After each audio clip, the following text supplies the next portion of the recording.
कईयों को आपने देखा होगा जो अपने आप को वेजिटेरियन कहते हैं लेकिन एग ओकेजनली ले ही लेते हैं। आप चाहें तो उन्हें एगिटेरियन कह लें। एग जिसे लोग वेज में भी काउंट करते हैं और कुछ लोग नॉन वेज में भी काउंट करते हैं। लेकिन सत्य क्या है, एग वेजिटेरियन है या नॉन वेजिटेरियन? ये वीडियो इसी तथ्य की पड़ताल करेगा, तो बने रहिए इस वीडियो के अंत तक। और अब तक आपने अगर शिव पुराण पेज को फॉलो नहीं किया है तो यही सही समय होगा। अभी फॉलो कीजिए शिव पुराण को और पाइए एक्सक्लूसिव वीडियो सीधे आपके न्यूज फीड में।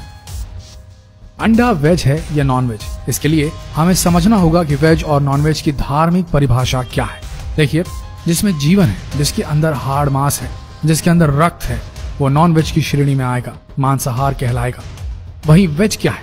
वो जो स्थूल है, वो जिसे दर्द नहीं होता, वो जिसमें कटांश है, जिसको काटने से उसकी मृत्यु नहीं होती, उसे वेजिटेरियन शाकाहार कहा जाता है। जब आप आम का फल खाते हैं तो क्या पेड़ की मौत होती है? नहीं ना। आप गेहूं खाते हैं तो क्या गेहूं के पौधे की मौत होती है? बिल्कुल नहीं होती। आप तुलसी पत्र तोड़ते हैं तो क्या तुलसी का पौधा मर जाता है? नहीं ना।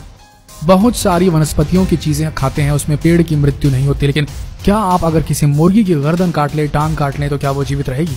खुद सोच के देखिए इस बात को।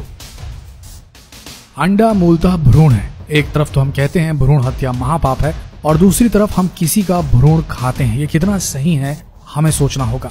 हमें सोचना है कि हम सही हैं या गलत। पोल्ट्री फार्म का जो अंडा है, आप थोड़ा सा साइंटिफिक वे में बताते हैं तो वो अनफर्टिलाइज्ड होता है, यानी कि उसमें पुरुष जो मुर्गा होता है उसका समावेश नहीं होता। लेकिन मूलतः उसे मुर्गी का गर्भ जन्म देता है। उसके अंदर अगर संयोजन है मुर्गे का तो वो मूलतः एक चिक बन के सामने आएगा। चिक का मतलब मुर्गी का बच्चा, जिसे हम चूजा कहते हैं। कुछ लोग दूध को बकरी का हो या गाय का हो उसे भी नॉनवेज बोल देते हैं।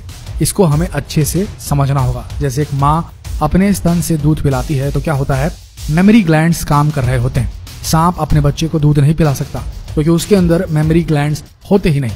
एनिमल किंगडम में मैमल्स एक ऐसी प्रजाति है जिसके पास में मेमोरी ग्लैंड्स उपलब्ध हैं। चाहे वो बंदर हो, चाहे वो कुत्ता हो, सब में मेमोरी ग्लैंड्स होते हैं।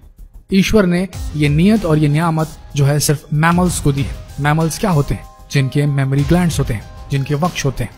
मात्र मैमल्स को, वक्षधारियों को ही ये ईश्वर का आशीर्वाद है कि आप गर्भावस्था के समय स्तन पान करा सकते हैं। और इस प्रकार से देखा जाए तो एक माँ के दूध को आप नॉन वेज नहीं कह सकते। वो शरीर के एक अंग से निकलने वाला द्रव्य जरूर है जो शरीर उत्पन्न करता है, लेकिन उसमें हनन और पतन नहीं होता है। और एक माँ अपने बच्चे को दूध पिलाती है। गाय को तो माता कहा ही गया है क्योंकि वो सबको दूध पिलाती है, अपने बच्चे को ही नहीं। उसके लिए हर व्यक्ति, हर मनुष्य, चाहे वो रेप्टाइल ही क्यों ना हो, हम सांप को भी तो दूध पिलाते हैं ना।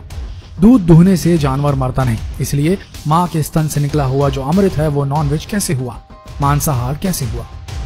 नॉन वेज वो होता है जिसके अंदर जीव की उत्पत्ति हो रही हो। जैसे जब पुरुष और स्त्री आपस में मिलते हैं या स्त्री ही रक्तस्राव करती माहवारी के समय, वो नॉन वेज हुआ। या पुरुष जिस प्रकार वीर्य का उत्पादन करते हैं वो नॉन वेज हुआ। नॉन वेज कहलाएगा जिसमें जीवन देने की क्षमता हो। हम इसको नहीं खा सकते, ये मांसाहार है। आप जानते हैं नॉन वेजिटेरियन और वेजिटेरियन में धार्मिक फर्क क्या है? एक जहां जीवन का हनन और पतन ना हो वो वेजिटेरियन है, और जहां पर जीवन का हनन और पतन हो रहा हो वो नॉन वेजिटेरियन है। जब आप प्याज उखाड़ लेते हैं तो पौधे की मृत्यु हो जाती है, इसलिए वो मना है। आलू के पेड़ की डेथ नहीं होती क्योंकि आलू की जो रूट होती है वो आलू के ही नीचे होती है। एक आलू आप निकाल लेते हैं तो उसके नीचे दूसरा आलू निकल जाता है और रूट की डेथ नहीं होती।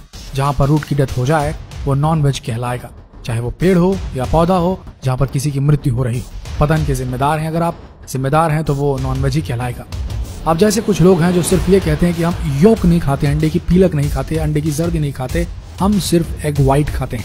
यहाँ पर भी आपको ये बताना चाहेंगे कि एग व्हाइट प्रोटीन है। हमारे शरीर में हमें वेजिटेरियन सोर्स से प्रोटीन मिलता है, वो प्राइमरी प्रोटीन कहलाता है। जितना भी हमें अंडे से, मांस से प्रोटीन मिलता है वो सेकेंडरी प्रोटीन कहलाता है।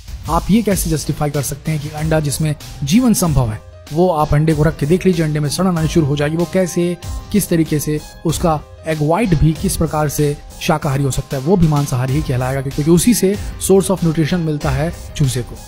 और वैसे भी अंडा जब पुराना हो जाता है तो उसके अंदर से खून निकल आता है, मतलब वहां पर जीवन शुरू हो चुका होता है। आप एग व्हाइट को खाते हैं, वो भी क्या है, जब एग फर्टिलाइज हो जाता है तो उसी एग व्हाइट से ही शरीर बनना तो शुरू नहीं होता, लेकिन चूजे को न्यूट्रिशन तो वहीं से मिलता है। तो किस प्रकार से वेजिटेरियन हुआ? इसमें भी किसी तरह का हनन और पतन तो हो रहा है ना।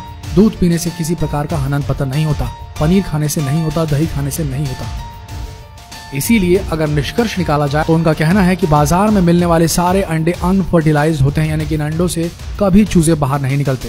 सो वैज्ञानिकों की दृष्टि से ये शाकाहारी हुए, लेकिन धार्मिक दृष्टिकोण से देखें तो क्योंकि जीव का हनन हो रहा है, पतन हो रहा है, तो वो शाकाहार कभी नहीं हो सकता, वो मांसाहार ही कहलाएगा। यही सही दृष्टिकोण भी है। तो जितना हो सके इस वीडियो को शेयर करें ताकि लोगों तक ये मैसेज पहुंच सके। व्हाट्सएप पे शेयर कीजिए, फेसबुक पे शेयर कीजिए और इस संदेश को देश के घर घर तक पहुंचाइए। और ऐसे ही वीडियोस देखने के लिए शिव पुराण फेसबुक पेज को फॉलो करना बिल्कुल ना भूलें। धन्यवाद।